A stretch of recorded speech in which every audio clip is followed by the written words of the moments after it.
চালানো থেকে গল্পের শুরু, হাফ প্যাডেল মেরে সাইকেল চালানো শেখা। পৃথিবীর পর্দায় মালিহা আপুর ভ্রমণ বিষয়ক প্যানোরামা ডকুমেন্টারির জন্য অপেক্ষা। তখন থেকেই প্রিয় বাংলাকে দু চোখ ভরে দেখার আকুতি।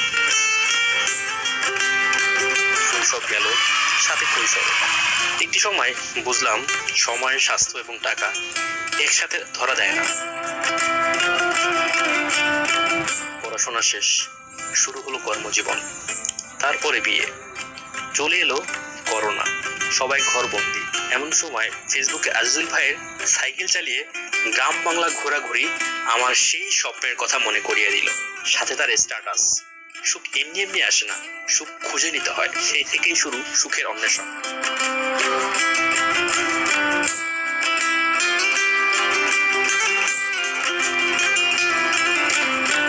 দীর্ঘ 5 বছরের কর্মজীবন থেকে নিলাম অব্যাহতি।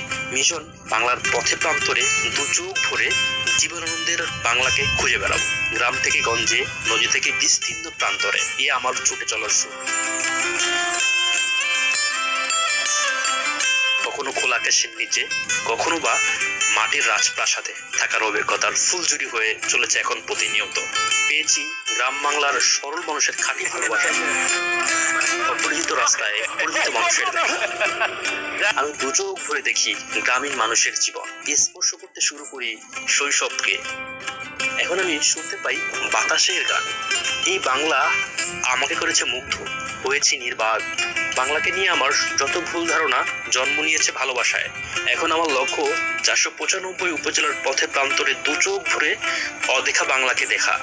সাথে আমার চোখে আপনাদেরও দেখাবো জীবনানন্দের বাংলাকে। আবার আসিব ফিরে ধানসিঁড়ি তীরে, এই বাংলায় হয়তো মানুষ হয়, হয়তো বা শঙ্খচিল শালিকের বেশে, হয়তো ভোরের কাক হয়ে এই কার্তিকের নবান্নের দেশে। কুয়াশার বুকে ভেসে একদিন আসিব কাঁঠাল ছায়ায়।